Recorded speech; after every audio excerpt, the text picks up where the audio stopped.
శుభములు. ప్రభు అనుగ్రహించినటువంటి యొక్క మంచి సమయాన్ని బట్టి నేను దేవుణ్ణి స్తుతిస్తూ ఉన్నాను. విశేషంగా ప్రభు ప్రసాద్ కుమార్ అలాగే మైథిలి వారికి ఇచ్చినటువంటి సంతానం గర్భఫలం బాబు విషయంలో ఈరోజు ఈ యొక్క ఫంక్షన్ కార్యక్రమాన్ని ఏర్పాటు చేసుకున్నారు. ఇది ఉయ్యాల తొట్టులో వేసేటువంటి ఒక కార్యక్రమం. దీన్నే బారసాల అని కూడా అంటారు, అలాగే డోలారోహణం అని కూడా అంటారు, రకరకాలుగా పిలువబడుతూ ఉంది. అలాగే ఇంగ్లీష్లో క్రాడిల్ సెరమనీ అని పిలుస్తారు. క్రైస్తవులమైనటువంటి మన యొక్క జీవితాల్లో దేవుడు మనకు చేసినటువంటి మేళ్లను బట్టి జీవితంలో ఒక్కొక్క సమయంలో ఒక్కొక్క విధంగా దేవుడు మేలు చేసినప్పుడు ఆ మేళ్లను బట్టి మనం దేవునికి కృతజ్ఞత కలిగి దేవుణ్ణి స్తుతించాలి. కానీ అధునాతనమైనటువంటి యొక్క యుగంలో ప్రతిదీ కూడా అంగులు ఆర్భాటాలతో మారిపోయినటువంటి ఈ కాలంలో మనం చేసేటువంటి ప్రతి కార్యక్రమం అది మనకు ఒక దీవెనకరంగా, మన యొక్క సంతతికి అది ఒక పునాదికరంగా మారాలే కానీ అదేదో లోక సంబంధమైన ఆచారయుతంగా ఎట్టి పరిస్థితుల్లో మారకూడదు. ఎందుకంటే దేవుని బిడ్డలమైనటువంటి మనకు దేవుడు ఉన్నాడు. ఈ లోకంలో జనులకు దేవుడు లేడు, దేవుని భయం లేదు. నామకార్థ క్రైస్తవులు కూడా మనం చూస్తే వారిలో కూడా దేవుని భయం ఉండదు. కానీ దేవుని బిడ్డలమైనటువంటి మనము భక్తి కలిగి ప్రతి విషయంలో కూడా వాక్యానుసారంగా మనం ముందుకు సాగిపోవాలి. వాక్యానుసారంగా మనం ముందుకు సాగిపోవాలి. కాబట్టి ఈ సందర్భంగా మనం పరిశుద్ధ లేఖనాలని మనం కొన్ని ధ్యానిద్దాం కొద్దిసేపు. ఆ తర్వాత కార్యక్రమంలోనికి మనం వెళదాం. లూకా సువార్త 1వ అధ్యాయం 13-14 వచనాలు చదువుదాం. లూకా సువార్త 1వ అధ్యాయం 13-14 వచనాలు.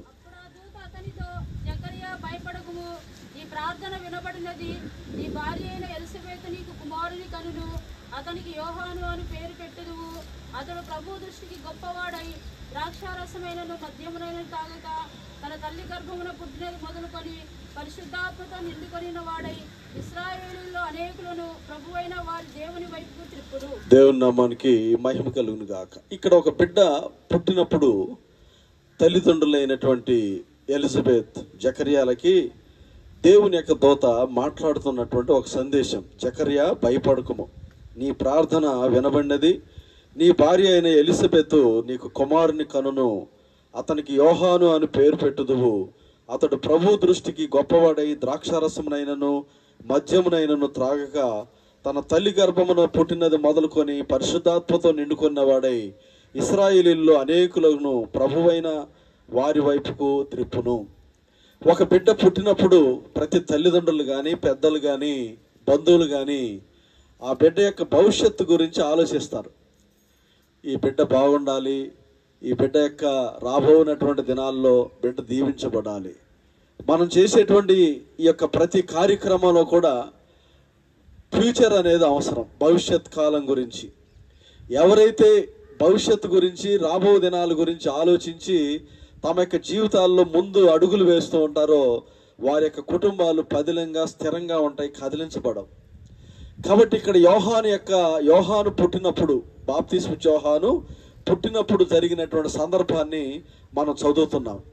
అంత మాత్రం కాదు, 1వ అధ్యాయం 66వ వచనంలో లూకా సువార్తలో మనం చూస్తే ప్రభు హస్తము అతనికి తోడయుండను గనుక ఆ సంగతుల గురించి వినిన వారు అందరూ ఈ బిడ్డ ఎలాంటి వాడగునో అని వాటిని మనసులో ఉంచుకొనిరి. ఈ బిడ్డ ఎలాంటి వాడగునో. మన జీవితంలో దేవుడు మనకు చేసిన మేళ్ళని మనం స్తుతిస్తూ ధ్యానిస్తూ దేవుణ్ణి కొనియాడినప్పుడు అది లోకానికి, అన్ని జనులకి, మన చుట్టుపక్కల ఉన్నటువంటి జనులకి అది దేవునికి మహిమకరంగా ఉండాలి. కానీ వేరే విధంగా లేదా ఆ మహిమ అనేది వేరే వాళ్ళకి చెందే విధంగా అది కనపడకూడదు. ఈ రోజుల్లో చాలామంది రకరకాల ప్రజల్ని మనం చూస్తున్నాం. రకరకాలైనటువంటి ప్రజలు రకరకాల విధాలుగా ఒక వివాహమైనా, పుట్టినరోజైనా, అన్నప్రసన్నం అయినా, లేకపోతే ఇటువంటి ఉయ్యాల్లో తొట్టిలో వేసేటువంటి కార్యక్రమాలైనా రకరకాల పరిస్థితుల్లో జరుపుకునేటువంటి విధానాల్ని మనం చూస్తున్నాం. కానీ దేవుని బిడ్డలమైనటువంటి మనకు పరిశుద్ధ గ్రంథం, లేఖనాలు, వాక్యం అనేది చాలా ప్రాముఖ్యమైంది. దేవుని యొక్క వాక్యం, దేవుని యొక్క ప్రమాణాలు లేకుండా మనం ఏది చేసినప్పటికీ అది మన జీవితాల్లో అది ఆశీర్వాదకరంగా కనబడదు. గర్భఫలము యెహోవా ఇచ్చు బహుమానం అని దేవుని యొక్క వచనాలు మనకు తెలుసు. గర్భఫలం అనేది ఉన్నటువంటి ఆస్తులు, సంపద, వస్తువులు వీటన్నిటికంటే గర్భఫలం అనేది చాలా ప్రాముఖ్యమైంది. ఎందుకు ప్రాముఖ్యమైందంటే ఒక వస్తువు ఉంది, దాన్ని మనం కొనుక్కోవచ్చు. ఈ ఫోన్ ఉంది, కొనుక్కోవచ్చు. ఈ ఫ్యాన్ ఉంది, ఏసీ ఉంది.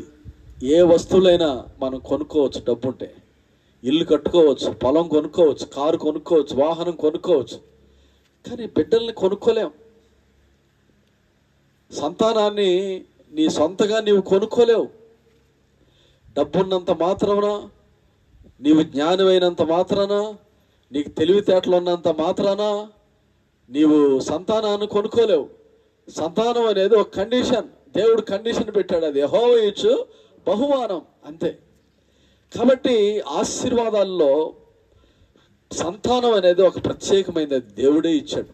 కాబట్టి దేవుడు ఇచ్చినటువంటి సంతానం విషయంలో తల్లిదండ్రులు ఏదో కన్నామంటే కన్నాము, పిల్లలు ఉన్నారంటే పిల్లలు ఉన్నారు అన్నట్టుగా కాకుండా దేవుడిచ్చినటువంటి ఆ యొక్క సంతానం విషయంలో బహు జాగ్రత్తగా ఉండాలి, చాలా కేర్ఫుల్గా ఉండాలి. ఏదో ఎడాపడా జీవించినటువంటి కుటుంబాలు చితికిపోతూ ఉంటాయి. పిల్లల విషయంలో చాలా కుటుంబాలు నిర్లక్ష్య ధోరణితో ప్రవర్తిస్తున్నారు ఈరోజు.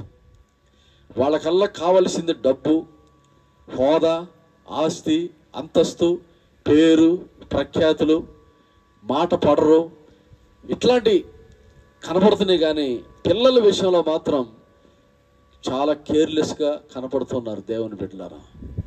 పరిశుద్ధ గ్రంథంలో కొద్దిమంది పిల్లలు పుట్టినప్పుడు వాళ్ళు ఏ విధంగా దేవునితో సంబంధం కలిగి ఉన్నారో కొన్ని అంశాలని మనం చూద్దాం. న్యాయాధిపతుల గ్రంథము 13వ అధ్యాయం 6-7 వచనాలు చదువుదాం. అక్కడ మనోహ అనేటువంటి ఒక భక్తి కలిగినటువంటి వ్యక్తి తన భార్యతో దైవజనుడు చెప్పినటువంటి మాటలు అక్కడ చెప్తా ఉంది 6వ వచనంలో. మైకులో చదువు, మైకులో. ఇదిగో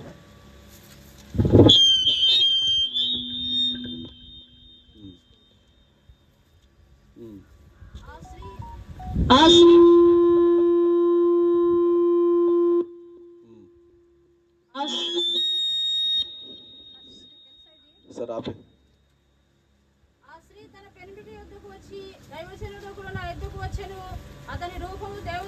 అతని రూపము దేవదూత రూపమును పోలినదై మిక్కిలి భీకరంగా ఉండెను.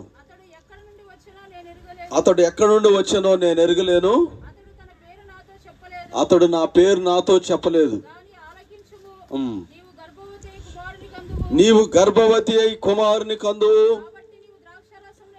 కాబట్టి నీవు ద్రాక్షరసమునే గాని మద్యమునే గాని త్రాగకుండుము, అపవిత్రమైనది ఏదియో తినకుండుము. ఆ బిడ్డ గర్భమును పుట్టినది మొదలుకొని చనిపో వరకు నాజీరు చేయబడు. చూడండి, బిడ్డ పుడతాడని ఒక దైవజనుడు, ఒక దేవదూత రూపం కలిగినటువంటి ఒక దైవజనుడు వచ్చి మనోహ భార్యతో చెప్తూ ఉన్నాడు. ఏ విధంగా చెప్పాడో ఆ సహోదరు చెప్తుంది. నీవు గర్భవతి కుమారుని కందువు, కాబట్టి నీవు ద్రాక్షరసమునే గాని మద్యమునే గాని త్రాగకుండము, అపవిత్రమైన దేన్నైనా తినకుండము. ఆ బిడ్డ గర్భమును పుట్టినది మొదలుకొని చనిపో వరకు దేవునికి నాజీరు చేయబడిన వాడై ఉండను. బిడ్డ కొరకు తల్లిదండ్రులు డైటింగ్. పరిశుద్ధ లేఖనాల్లో ఎన్నో వేల సంవత్సరాల క్రితమే దేవుడు తల్లిదండ్రులకు చక్కగా ఏది తినాలో పిల్లలు బాగుండాలంటే ఆయన బోధించాడు. తల్లిదండ్రులు పిల్లలు బాగా మంచిగా పుట్టాలంటే తల్లిదండ్రులు తమను తాము తగ్గించుకోవాలి, కొన్ని కోరికలు వదిలేసుకోవాలి, కొన్ని సంగతులు విడిచిపెట్టాలి లోకంలో. కానీ ఈ రోజుల్లో జరిగేటువంటి ఏంటి, కుటుంబాల్లో అస్తవ్యస్తంగా మారిపోవటానికి కారణం ఏంటి? పిల్లలు తల్లిదండ్రులు చూసి చెడు కార్యాలు నేర్చుకుంటున్నారు. మంచి కార్యాలు నేర్చుకోవడానికి ఎక్కువగా కనబడట్లేదు దేవుని బిడ్డలారా. అందుకనే ఇక్కడ మనోహ భార్యతో దేవుని దూత చెప్పినటువంటి సంగతి, నీవు గర్భవతి కుమారుని కంటావు కాబట్టి నీవు ద్రాక్షారసమునే కానీ మద్యమునే కానీ త్రాగకూడదు, అపవిత్రమనేది ఏది తినకూడదు. ఆ బిడ్డ గర్భం పుట్టినది మొదలుకొని చనిపో వరకు దేవునికి నాజీరు చేయబడను. తల్లిదండ్రుల యొక్క అనుకుంటాం, తల్లిదండ్రుల యొక్క పోలికలే పిల్లలకు వస్తాయని అనుకుంటారు చాలామంది. పోలికలు మాత్రమే కాదు, ఆలోచనలు కూడా వస్తాయి, టేస్టులు కూడా వస్తాయి. వాళ్ళ యొక్క ప్రతి విధములైనటువంటి కార్యాలు కూడా వాళ్ళు పుణికి పుచ్చుకొని పుడతారు. ఇది శాస్త్రం చెప్తా ఉంది. ఈ రోజుల్లో మనం చూస్తూ ఉన్న అనేక మంది, చాలామంది ఏం చెప్తున్నారంటే యూట్యూబ్లో కానీ చాలా ఇప్పుడు అధునాతనంగా కొత్తగా చెప్తున్న సంగతులు ఏంటంటే, ఏ తల్లి అయితే గర్భం ధరించినటువంటి తల్లి బిర్యానీ తింటదో, కూల్ డ్రింకులు తాగుతారో, రకరకాలైన ఫాస్ట్ ఫుడ్లు తింటారో, వాళ్ళకి పిల్లలు వారికి కొన్ని లోపాలు వస్తాయి. అలాగే ఎక్కువ ఫోన్ మాట్లాడతారో ఎవరు, ఏ తల్లిదండ్రులు జాగ్రత్తగా వినండి.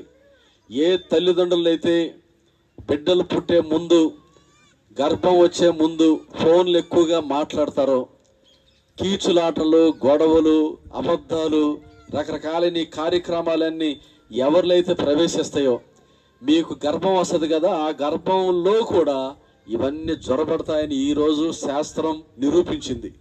ఇది ఎప్పుడో దేవుడు దూత ద్వారా దేవుడు మనోహ ఆ యొక్క దంపతులకు దేవుడు తెలియజేశాడు దేవుని బిడ్డలారా. కాబట్టి గర్భఫలం అనేది యెహోవా ఇచ్చినటువంటి బహుమానము. దేవుడు మనోహ ప్రార్థన ఆలకించాడు గనుక ఆ స్త్రీ పొలంలో కూర్చుండగా దేవుని యొక్క దూత వచ్చి ఆమెకు దర్శనమిచ్చింది. 10వ వచనంలో, ఆ సమయం ఆమె పెనిమిటైన మనోహ ఆమె యొద్ద ఉండలేదు గనుక ఆ స్త్రీ త్వరగా పరిగెత్తి, ఆనాడు నా యొద్దకు వచ్చిన పురుషుడు నాకు కనబడ్డాడు. అప్పుడు మనోహ లేచి తన భార్య వెంబడి వెళ్ళి ఆ మనుషుని యొద్దకు వచ్చి, ఈ స్త్రీతో మాట్లాడినవాడు నీవేనా అని అడుగగా అతడు నేనే అన్నాడు. అందుకు మనోహ, కావున నీ మాట నెరవేరినప్పుడు ఆ బిడ్డ ఎట్టివాడవును, అతడు చేయవలసిన కార్యములేమిటో మాకు తెలియజేయమని మనవి చేయగా ఆ స్త్రీతో చెప్పినదంతయు ఆమె చేకొనవలెనని ఆ యొక్క దూత చెప్పినట్టుగా మనం చూస్తున్నాం.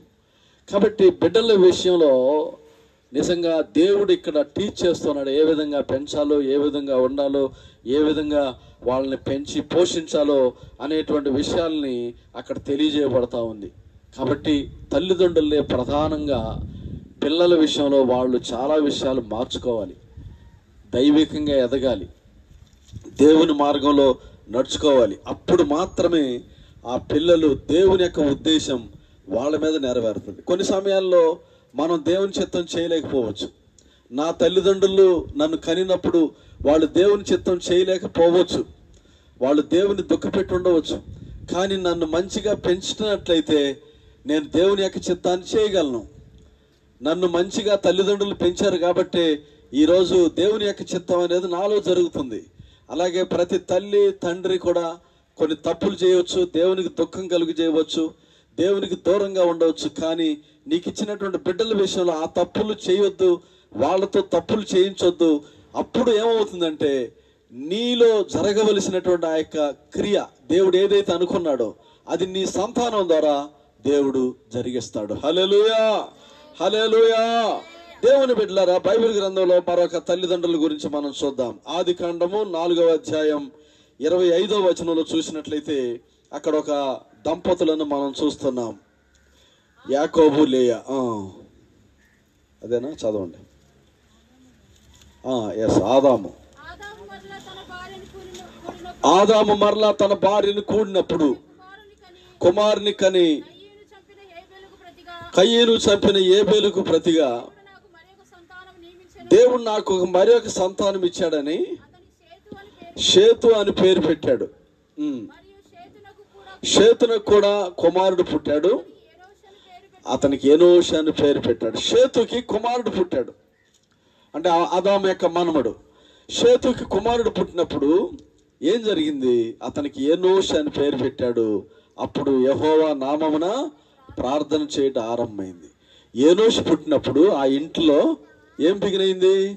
ప్రార్థన ప్రారంభమైంది. మా అబ్బాయి పుట్టినప్పుడు మాకు ఎకరం పొలం కొనుక్కున్నాం, లేకపోతే మా అబ్బాయి పుట్టినప్పుడు నాకు ఉద్యోగం వచ్చింది, మా అబ్బాయి పుట్టినప్పుడు మంచి ఇల్లు కట్టుకున్న, ఇట్లాంటి మెమరీస్ చాలా మందికి ఉంటాయి. ఈరోజు చాలా గుర్తులు ఉంటాయి, చాలా మెమరీస్. మా ఇంట్లో కూడా మా అన్నయ్య పుట్టినప్పుడు మా నాన్నగారికి గవర్నమెంట్ జాబ్ వచ్చిందంట చెప్పుకుంటారు ఊరికే.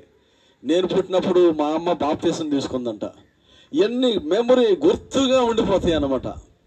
అలాగే పిల్లలు పుట్టినప్పుడు దేవుడు ఆశీర్వాదం ఏదో ఒకటి దాచిపెడతాడు, అది కనిపెడుతూ ఉండాలి.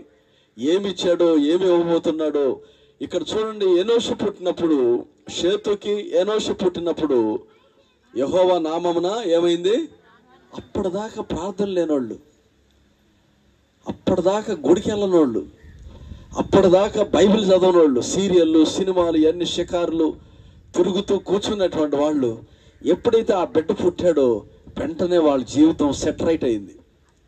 వెంటనే వాళ్ళల్లో వినాలి జాగ్రత్త, వెంటనే వినండి అందరు పిల్లలు, వెంటనే వాళ్ళల్లో దేవుని భయం ప్రారంభమయ్యి ప్రేయర్ ప్రారంభించారు. ప్రార్థన చేసుకోవటం, ఉదయం లేవగానే ప్రార్థన, మధ్యాహ్నం ప్రార్థన, పడుకునేటప్పుడు ప్రార్థన, ఆదివారం గుడి రాగానే గుడికి పోవడం. నిజంగా ఇటువంటి జరిగినాయి అన్నమాట. ఇది గొప్ప అద్భుతం. అలాగే ఈ యొక్క కుటుంబంలో కూడా ప్రసాద్ కుమార్కి అలాగే మైథిలికి ఇచ్చినటువంటి ఈ బిడ్డ విషయంలో కూడా దేవుడు చేసేటువంటి అద్భుతం కొరకు కనిపెట్టాలి. ఒకవేళ ఇంతవరకు మీరు దేవుళ్ళు సరిగ్గా ఎదగలేకపోతే ఇక మీదట దేవుడు ఎదగాలని కోరుకుంటున్నాడేమో. ఆ ఇంటిలో ప్రార్థన ప్రారంభమైందనమాట. ప్రార్థన, షేతు ఇంట్లో ప్రార్థన ప్రారంభమైంది బిడ్డ పుట్టినప్పుడు. కొంతమంది బిడ్డలు పుట్టినప్పుడు దరిద్రం చుట్టుకుంటుంది, కొన్ని గొడవలు అవుతూ ఉంటాయి, వివాదాలు చెలరేగుతూ ఉంటాయి, సైతాన్ గలిబిలి రేపుతూ ఉంటుంది, సంతోషం సమాధానాలు ఉండవు.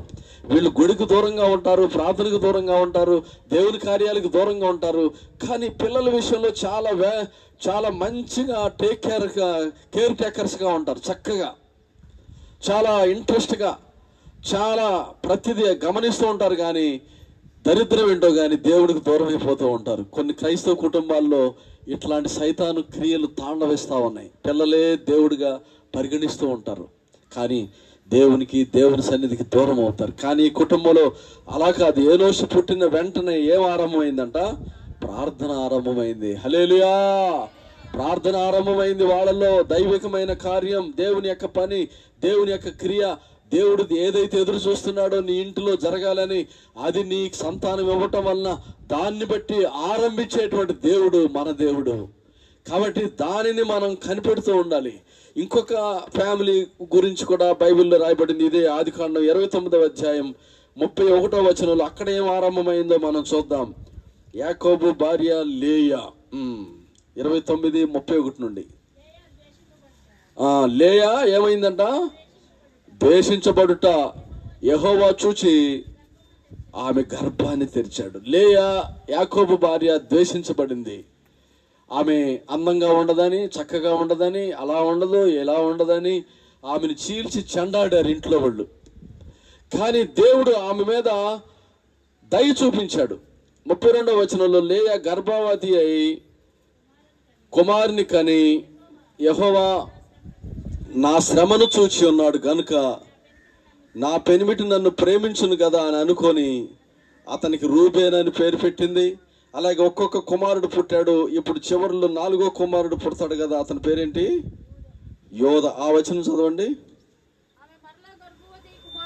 ఆమె మరలా గర్భవతి కుమారుని కని ఈసారి యెహోవాను స్తుతించదని అనుకొని యోధా అని పేరు పెట్టాడు. బిడ్డలు లేరని దుఃఖంతో దేవుని సన్నిధికి దూరమై, దేవుని స్తుతి స్తోత్రాలు లేకుండా, కొంతమంది ఇళ్లలో స్తుతి కూటాలు పెట్టుకోరు, ప్రార్థనలు పెట్టుకోరు, సేవకులను పిలిచి ప్రార్థన చేయించుకోరు, దేవుని సన్నిధిలో అంటున్నట్టుగా సహవాసానికి దూరంగా బ్రతుకుతారు. అటువంటి కుటుంబాల్లో దరిద్రం తాండవిస్తూ ఉంటుంది. హిందూ ధర్మశాస్త్రాల్లో కూడా ఎన్నో విషయాలు రాయబడింది బిడ్డల గురించి. ఒక వ్యక్తి ఇంటిలో కలిసి రాకపోతే, శని చుట్టుకుంటే ఆ ఇల్లు ఏం చేయాలో, ఆ ఇల్లు ఎటువంటి హోమ దోమ ఈ నైవేద్యాలు చేయాలో ఎన్నో కార్యక్రమాలు గ్రంథాల్లో రాయబడినాయి. కానీ పరిశుద్ధ గ్రంథంలో చూడండి దేవుని బిడ్డలారా, ఈ లేయా గురించే మనం చూస్తున్నాం. ఆమె గత జీవితం చూసినట్టయితే ఆమెను ఎవరు ప్రేమించేవాళ్ళు కాదు, తన భర్త కూడా దగ్గరికి రానిచ్చేవాళ్ళు కాదు, ఇంటిలో వాళ్ళు కూడా ఆమెను దూరంగా పెట్టేవాళ్ళు. కానీ ఆమెలో బిడ్డలు పుట్టిన వెంటనే కృతజ్ఞత పెరుగుతుంది. కృతజ్ఞత హృదయం, గ్రేట్ఫుల్ హార్ట్ పెరుగుతుంది. ఎంతో దేవుని దగ్గర వినయ నమ్రత కలిగి, ఎంతో కృతజ్ఞతా భావం కలిగి, దేవుని కార్యాల్లో భయభక్తులు కలిగి, దేవుని సముఖంలో ఎదుగాలనేటువంటి ఒక కంకణం కట్టుకొని, ఒక తీర్మానం చేసుకొని దేవుని సన్నిధిలో కనబడతా ఉంది. ఈసారి యెహోవాను స్తుతించదని అనుకొని అతనికి ఏం పేరు పెట్టింది? యోధా అని పేరు పెట్టింది. యెహోవాను స్తుతిస్తా. నేను ఇన్ని రోజులు నేను కృతజ్ఞత లేని దానిలాగా ఉన్నాను.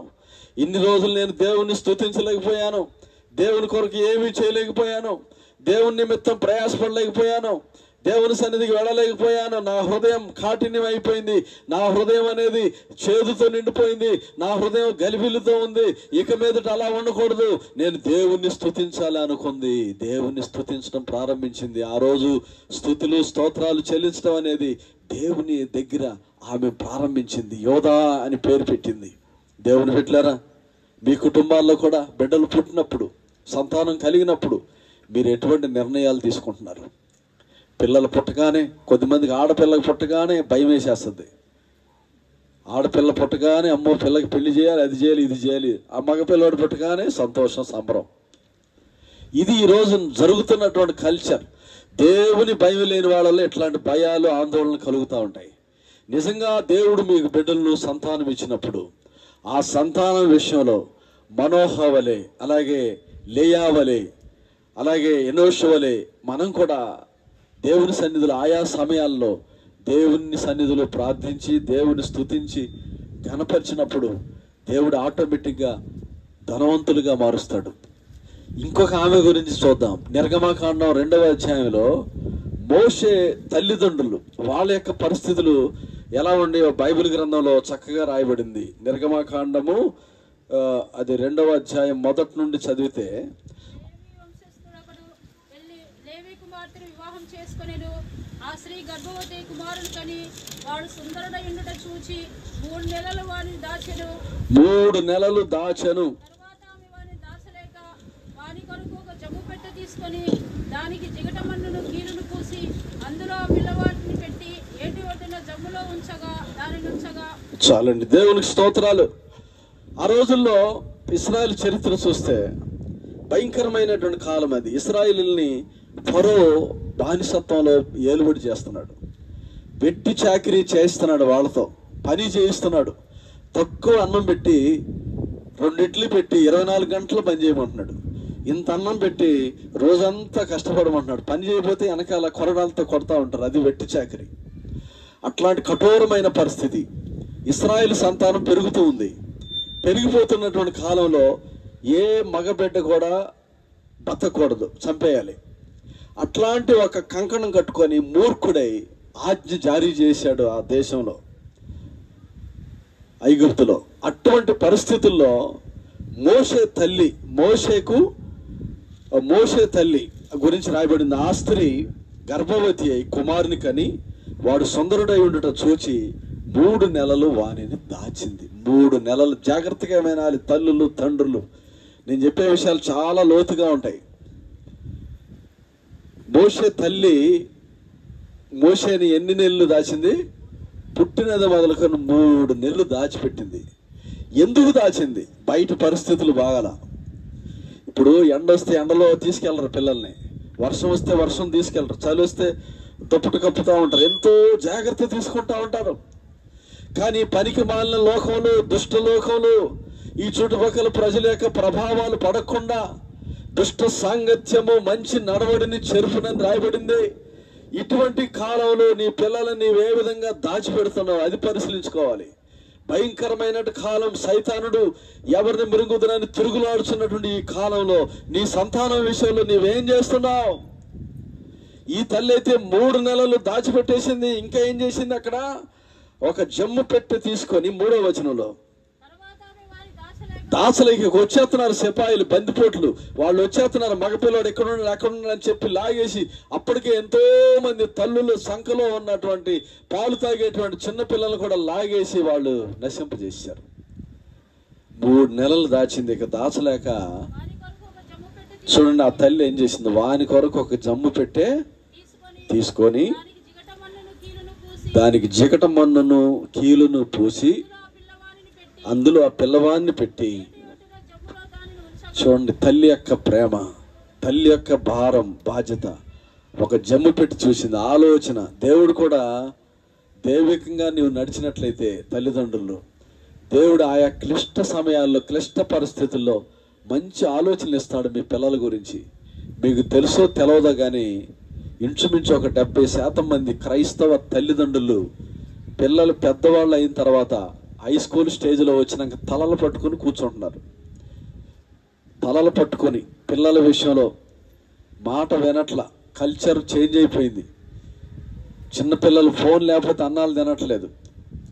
ఫోన్ ఇవ్వకపోతే ఆడు ఈరోజు అద్దంలాగా చూసుకుంటాడు బుడ్డోడు, రేపొద్దున అదే ఫోన్ని టిక్ టాక్లని, ఫేస్బుక్ అని, అని ట్విట్టర్లని, ఇన్స్టాగ్రామ్లని ఇవన్నీ అలవాటు చేసుకుంటాడు. ఇక తల్లిదండ్రులు సంకలు జరుపుతూ ఉంటారు, మా అబ్బాయి బాగా ఫోన్ వాడుతున్నాడు, ఫోన్ బాగా వచ్చని గొప్పలు చెప్పుకుంటారు చుట్టుపక్కల. కొన్ని రోజులు అయ్యేసరికి అదే ఫోను అమ్మాయో అబ్బాయికో ఊరిలాగా మారిపోతుంది. ఇయే జరుగుతుంది ఈరోజు సంఘాల్లో కానీ క్రైస్తవుల్లో కానీ. కాబట్టి దేవుని బిడ్డలారా, ఈ తల్లి, మోషే యొక్క తల్లి, తన కుమారుడైన మోషేను గురించి ఎంతో కేర్ఫుల్గా 3 నెలలు దాచిపెట్టింది. 3 నెలలు అయిపోయిన తర్వాత ఒక బ్రహ్మాండమైన ఆలోచన వచ్చింది ఆమెకి. ఒక మంచి ఆలోచన. ఏ ఆలోచన? ఏ స్కూల్లో చేర్పించాలి, ఎక్కడ చేర్పించాలి, ఏ మంచి బడిలో చేర్పించాలి. ఇట్లాంటి ఆలోచనలతోనే ఈరోజు తల్లులు తండ్రులు సతమతం అవుతూ ఉన్నారు. కానీ వాళ్ళని దైవికంగా దేవుని కృపలో భద్రపరచాలి, కాపాడాలి అనేటువంటి ఆలోచనలన్నీ కూడా ఈరోజు పోయినాయి. దేవుని ఆలోచన అవసరంలా. పక్కింటోడు అది చెప్పాడు, ఆమె ఇది చెప్పింది, ఈమె ఇది చెప్పింది, ఇది చెప్పింది, అది చెప్పింది, అది చేసేసి లాస్ట్ గుంటలో పడేదాకా తెలవట్లా. అదే నీవు దేవుని సన్నిధికి వెళ్ళి వాక్యం విని ప్రార్థనాపూర్వకంగా నీ బిడ్డల పక్షాన దేవుని సన్నిధిలో మొర్ర పెట్టినట్టయితే వాళ్ళ ఆలోచన వీళ్ళ ఆలోచనగా దేవుడు నీకు మంచి ఆలోచన ఇస్తాడు. ఒక బ్రహ్మాండమైనటువంటి ఒక ఐడియా. మోషే తల్లికి ఒక బ్రహ్మాండమైన ఒక ఐడియా వచ్చింది. ఆ ఐడియాని ఒక ప్రపంచ నాయకుడిని తయారు చేసింది. ఇశ్రాయేలుల్ని నడిపించేటువంటి 6 లక్షల మందిని నడిపించగలిగేటువంటి ఒక యోధుడిని ఆ రోజు ఆ తల్లి హృదయంలో పుట్టిన ఆలోచన, పక్కింటోడు చెప్పాడు, అది చెప్పాడు, ఇది చెప్పాడు అని ఆలోచన చేసినట్లయితే మోషే బతికేవాడు కాదు. ఒక జమ్మి పెట్టి తీసుకుంది, దానికి చుట్టూ కీలు పోసింది, ఆ బిడ్డను అందులో పెట్టింది, నైలు నదిలో వదిలింది. ఆ మైండ్లో ఏముందంటే ఈ నైలు నది తీరమున ఫరో యొక్క కూతురులు వస్తారు విహరించడానికి, ఫరో యొక్క కుమార్తెలు ఆ ప్యాలెస్లో నుండి వస్తారు స్విమ్మింగ్ చేయడానికి. కాబట్టి వాళ్ళు ఎవరైనా చూస్తారేమో, చూసి కాపాడుతారేమని దూరం నుండి చూసి నక్కి చూస్తా ఉంది తల్లి. ఈలోపు ఫరో కుమార్తె వచ్చింది, భటులు సిపాయిలు వచ్చారు. ఆ కుమార్తె స్నానం చేస్తూ ఉంది, ఆమెకి బిడ్డలు లేరు. ఈలోపు ఆ బిడ్డ అందంగా ఉన్నాడు, చక్కగా ఉన్నాడని చూసి ఆకర్షించబడి ఆ బిడ్డను ఎలా అయినా తీసుకెళ్లాలని ప్యాలెస్కి తీసుకుని వెళ్ళి ఆ ప్యాలెస్లో ఉంచి ఆ బిడ్డను అంగరంగ వైభవంగా పెంచి పోషించింది. వెంటనే ఈమె తల్లి ఎవరు వెతకండి, ఎవరున్నారో తల్లి. అప్పుడు ఏ తల్లి అయితే దేవుని యొక్క జ్ఞానంతో ఆ బిడ్డను దాచిపెట్టిందో ఆ తల్లిని పిలువనంపుతారు, మోషే తల్లిని. ఆమె ఆ బిడ్డకు పాలిచ్చి పెంచింది. రాబోయే రోజుల్లో ఈ ఫరో ఈ యొక్క మోషేని ఫరోకి వారసుడు. ఫరో ఆ యొక్క ప్యాలెస్లో నివసించేటువంటి వాడు. ఐగుప్తు దేశానికి ఇతడే చక్రవర్తిగా మారబోతున్నాడు. చూడండి, ఒక దైవికమైన లక్షణం, ఒక దైవికమైన ఆలోచన మన బిడ్డల్ని ఒక హెచ్చించేటువంటి స్థితిలోనికి తీసుకుని పోతుంది, దిగజారే స్థితిలో కాదు. అదే నీ చుట్టుపక్కల ఉన్నటువంటి ప్రజలను చూస్తూ పక్కింటోడు అది చేశాడు, పక్కింటోడు ఆ స్కూల్లో చేరిపాడు, ఆ కాలేజీలో చేరిపాడు, ఆ బట్టలు వేసాడు, ఈ బట్టలు వేసాడు, ఆ తిండి తిన్నాడు, ఈ తిండి తిన్నాడు, ఏ కాడికి ఏ ఆలోచనలతో నిండిపోయింది సమాజం అనేది ఈరోజు. అంతేగాని దేవుడు నీకు ఇచ్చినటువంటి సొంత ఆలోచన, దేవుడు నీకు ఇచ్చిన ఒక నడిపింపు, దేవుడు నీకు ఇచ్చిన దైవికమైనటువంటి ఒక సంకల్పం అనే దానికోసం నీవు కనిపెట్టాలి దేవుని బిడ్డలారా. అప్పుడే మన పిల్లలు మీద దేవుని యొక్క ఉద్దేశం ఏదుందో అది నెరవేరుతుంది. ఒక ఊరిలో ఒక కోయోడు చిలకలు అమ్ముకునేవాడు. పిట్టలు ఒక త్వరలో 2 చిలకలను పట్టుకున్నాడు. ఒక తల్లికి చిలకలు అనమాట, పిల్లలు అనమాట అవి. ఆ పిల్లల్ని తీసుకుని వెళ్ళి ఆ చిలకల్ని మార్కెట్లో అమ్ముకున్నాడు. ఒక చిలకేమో కషాయోడు కొనుక్కెళ్ళాడు, కషాయోడు. ఇంకొక చిలకనేమో ఒక పాస్టర్ గారు కొనుక్కెళ్ళాడు. ఈ కషాయోడి ఇంట్లోకి వెళ్ళినటువంటి యొక్క చిలుక కషాయోడి ఇంట్లో ఉదయం లేవగానే కొన్ని మాటలు వినపడతా ఉంటాయి. దూడలు మేకలు కోస్తూ ఉంటారు కదా, అరే దాన్ని కాలు లాగరా, పట్టుకోరా, ఏడోరా, దాన్ని కొయ్యరా, పట్టుకో, కట్టేయి, బంది. ఇవన్నీ చిలకని ఇక ఉదయం లేచిన కాడ నుండి అదే మాట్లాడుతూ ఉంది. లాగు, తన్ను, నరుకు, కొట్టు, గుద్దు, రక్కు, పీకు. ఈ పాస్టర్ గారు తీసుకెళ్ళినటువంటి చిలుక పాస్టర్ గారి ఇంట్లో ఉదయం లేవగానే స్తోత్రాలు, ప్రార్థనలు, సంగీతం.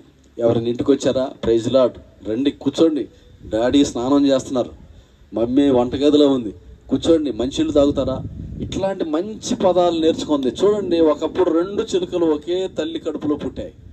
ఇప్పుడు వీటి యొక్క రూపం, వీటి యొక్క క్రియలు, బిహేవియర్ అన్నీ కూడా ఏమైనాయి, మారిపోయినాయి. అలాగే మన బిడ్డల విషయంలో కూడా బిడ్డలు మంచోళ్ళే, కానీ వాళ్ళు ఎదిగేటువంటి ఒక ఎదుగుదల, ఆ ప్లేస్, ఆ చుట్టుపక్కల సర్కమ్స్టెన్సెస్, ఆ చుట్టుపక్కల ఉన్న పరిసర ప్రభావాలు వాళ్ళ మీద పడతా ఉంటాయి. అప్పుడు వాళ్ళల్లో చేంజ్ వచ్చేస్తుంది. కొంతమంది పిల్లలు మంచి స్కూల్లో చదువుకున్న ఉర్దూ మాట్లాడతారు. మన ఊళ్ళల్లో పిల్లలు ఉర్దూ ఎక్కువ మాట్లాడతారు. ఉర్దూ అంటే తెలుసు కదా, ఉర్దూ అంటే తెలుసా, బూతులు. అసలు ఆ లాంగ్వేజ్.